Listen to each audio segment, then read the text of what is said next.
নমস্কার বন্ধুরা, তনুজা রান্নাঘরে সবাইকে স্বাগত। আমি আরেকটি নতুন রেসিপি নিয়ে তোমাদের সামনে এসেছি। আমের আমসত্ত্ব। আমি আমগুলো দেখো কিরকম ছোটো ছোটো করে কেটেছি। এবারে এই আমগুলোকে আমি সেদ্ধ করতে দিচ্ছি। জল দিয়ে দিয়েছি, সামান্য নুন দিয়েছি, দিয়ে ঢাকা দিয়ে ওকে সেদ্ধ করতে দেবো। দেখো আম সেদ্ধ হয়ে গেছে, ভালো করে খুন্তি দিয়ে ভালো করে ঘেটে নিয়েছি আমটাকে।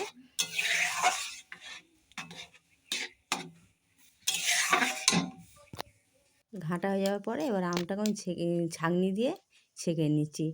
কিন্তু ছাঁকনিটা এত ছোট যে রসটা, আমের যে জুসটা বেরোবে হচ্ছিল না, তাই আমি একটা কাপড় নিয়েছি, নিয়ে কাপড়ের সাহায্যে আমি আমটাকে ভালো করে চেপে চেপে রসটা বার করে নিলাম। দেখো আমার সেই আমের রসটা বেরিয়ে এসছে।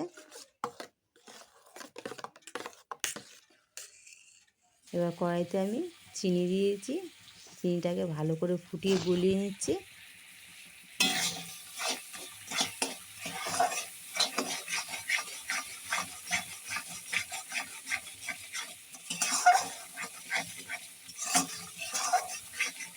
কিছুক্ষণ নাড়াচাড়া করার পর চিনিটা গলে যাবে।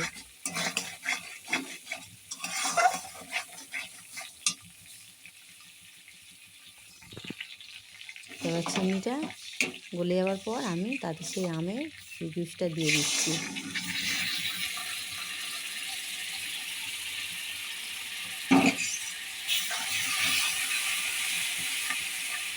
ভালো করে চিনির সঙ্গে মিশিয়ে নিচ্ছি।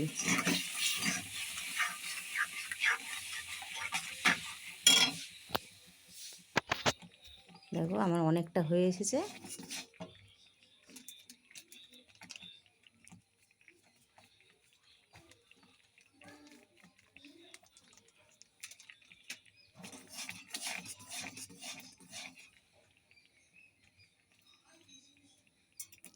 এবার এর মধ্যে দিয়ে দিচ্ছি শুকনো লঙ্কা, ছোটো ছোটো করে কেটে রেখেছিলাম, তার মধ্যে দিয়ে দিলাম।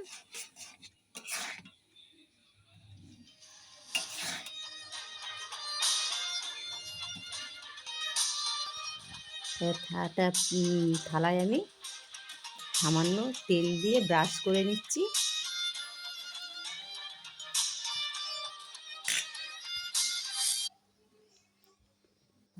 থালায় তেল ব্রাশ করে আমি সে আমের যে সেটা বানিয়েছিলাম সেটা আমি ঢেলে দিলাম।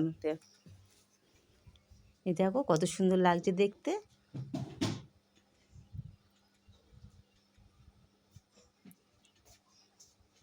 এটা কিন্তু রোদ ছাড়াই কিন্তু আমসত্ত্বটা তৈরি হয়েছে। পাখার নিচে রেখে দিয়েছিলাম।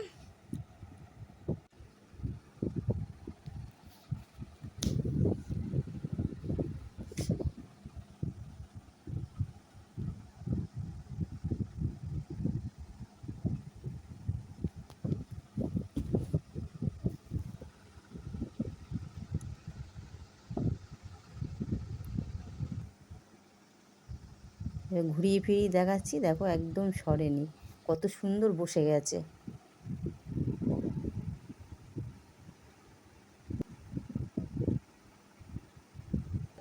এবার এটাকে আমি একটি ছুরির সাহায্যে ধার থেকে তুলে নিয়ে, দেখো হাত দিয়ে তুলে নিচ্ছি, কত সুন্দর উঠে যাচ্ছে।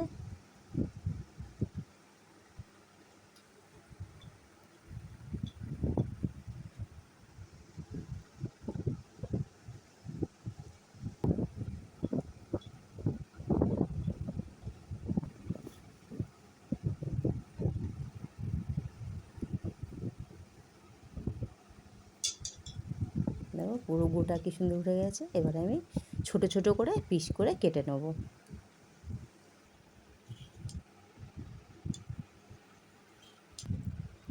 এখন কাঁচা আমের সিজন, তোমরা এইভাবে বানিয়ে খেতে পারো, তাহলে আর বাজার থেকে কিনে খেতে হবে না, খেতেও সুন্দর লাগবে। দেখো কি ছোটো ছোটো পিস করে নিচ্ছি।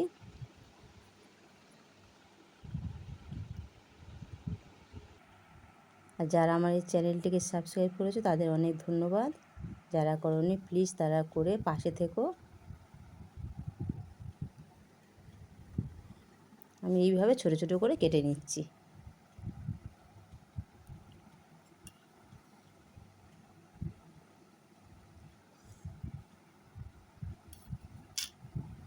আর যারা আমার এই পুরো ভিডিওটি দেখছো তাদের অনেক ধন্যবাদ।